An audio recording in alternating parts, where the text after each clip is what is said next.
नमस्कार दोस्तों, मैं दीपांकर सिंह और आप देख रहे हैं चंपारण केसरी। अब तक की सबसे बड़ी खबर, अब ये साफ हो गया है कि बिहार के मुख्यमंत्री नीतीश कुमार राज्यसभा के लिए अपना नामांकन देने जा रहे हैं। अब बिहार की सियासत में एक भूचाल सा आ गया है और इसी क्रम में नीतीश कुमार ने आज यह साफ कर दिया अपने एक्स हैंडल पर ट्वीट कर कि वो अब राज्यसभा के लिए अपना नामांकन भरेंगे, क्योंकि उनके राजनीतिक जीवन में उनका एक सपना था कि वो भारत के हर उस पद पर जा आसीन हों जिसका संबंध राजनीति से है या देश के विकास से है। इसी क्रम में वो बिहार विधानसभा के भी सदस्य रहे, बिहार विधान परिषद के भी सदस्य रहे, लोकसभा के भी सदस्य रहे, केंद्रीय मंत्री रहे थे, आपको याद होगा। और चूंकि उन्होंने राज्यसभा का पद कभी धारण नहीं किया था, इसीलिए उन्होंने अपने राजनीति के अंतिम पड़ाव में, ये कहना सही होगा, वो राज्यसभा के पद के दावेदार होने जा रहे हैं। राजनीतिक गलियारों में भूचाल आ चुका है, मुख्यमंत्री पद के उम्मीदवारों की होड़ लगने वाली है। जहां तक बात करें नीतीश कुमार के राजनीतिक जीवन की, तो नीतीश कुमार पिछले 20 सालों से मुख्यमंत्री पद पर आसीन हैं। अगर कुछ दिन जीतन राम मांझी के पद को छोड़ दिया जाए तो लगभग ये हो ही जाते हैं। इस क्रम में उन्होंने बिहार के विकास के लिए हर वो प्रयास किए जो उनके बस में था और जो वो करना चाहते थे। उन्होंने बिहार के विकास में कहीं से कोई कसर नहीं छोड़ी। यदि बात करें बच्चों की शिक्षा की, तो नीतीश कुमार ने बहुत सारे प्रयास किए और वो सफल भी हुए। बच्चों को शिक्षा के लिए प्रेरित करना, उनमें एक जागरूकता पैदा करना, बिहार के लोगों में जागरूकता पैदा करना शिक्षा के क्षेत्र में, वो सफल राजनीतिज्ञ थे। और जहां बात करें बिहार के विकास की, तो आपको याद ही होगा कि 2005 से पहले बिहार के विकास की क्या स्थिति थी, और जब नीतीश कुमार मुख्यमंत्री बने तो उन्होंने कैसे सिलसिलेवार तरीके से बिहार के विकास को एक नई ऊंचाई तक ले जाने का काम किया। जहां लोग बिहार के सड़कों को देखना तक पसंद नहीं करते थे, सुनना तक पसंद नहीं करते थे, उन्हीं सड़कों को मुख्यमंत्री नीतीश कुमार ने ऐसा बना दिया जिसकी चर्चा आज पूरे भारत में होती है। विकास के नए नए आयाम स्थापित किए उन्होंने।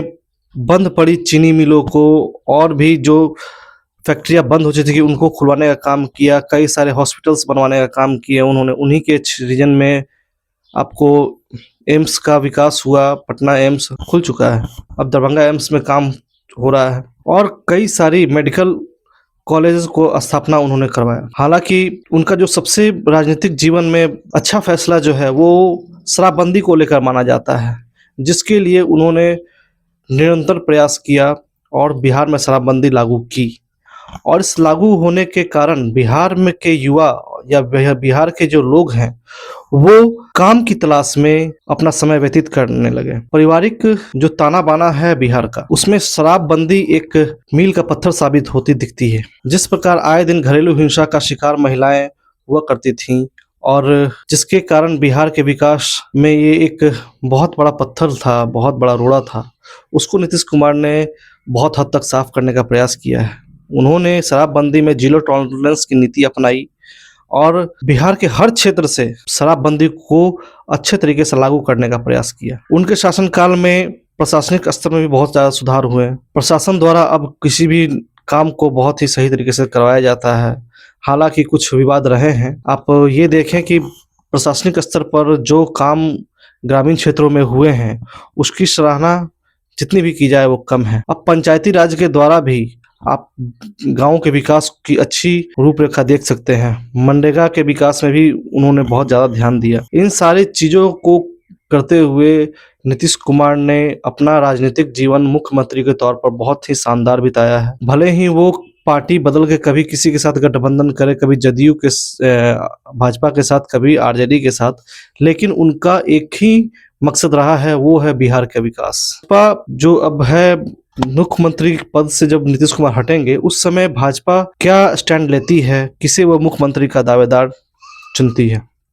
जी हाँ, ये बात इसलिए भी है क्योंकि जो आप सोच रहे हैं कि नीतीश कुमार के जाने के बाद जदयू से मुख्यमंत्री के दावेदार होंगे, तो ये कयास लगाना आप छोड़ दें, ये तय है कि बिहार के मुख्यमंत्री पद के दावेदार बीजेपी से ही होंगे। हालांकि ये भी चर्चा सामने आ रही है कि नीतीश कुमार के बेटे निशांत कुमार को भी उप मुख्यमंत्री के पद पर लाया जाएगा, लेकिन अभी इस से पर्दा उठना बाकी है। केंद्रीय गृह मंत्री अमित शाह पहुंचने वाले हैं। इसके द्वारा प्रशासन द्वारा भी एक नोटिफिकेशन जारी कर दिया गया है कि जो भी पटना एयरपोर्ट के जो रास्ते हैं जो बिहार विधानसभा जाते हैं तो उनको साफ रखा जाए। इससे ये चीजें साफ हो जाती है कि बिहार की राजनीति में अब बहुत ज्यादा भूचाल आने वाला है। और रही बात नीतीश कुमार के राज्यसभा जाने की, तो आज उनके नामांकन का आखिरी दिन है और आज ही उन्हें नामांकन करना होगा, तो कभी न कभी वो नीतीश कुमार दिल्ली के लिए निकल जाएंगे। अब बात करते हैं कि किनका नाम सामने आ सकता है।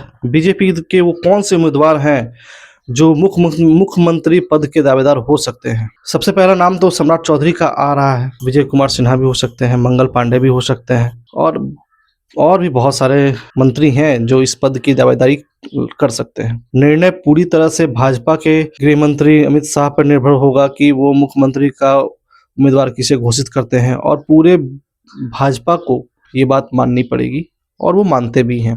इन्हीं सब बातों के साथ हम अपनी बातें अभी खत्म करते हैं, लेकिन हमारी बातें आगे भी जारी रहेंगी।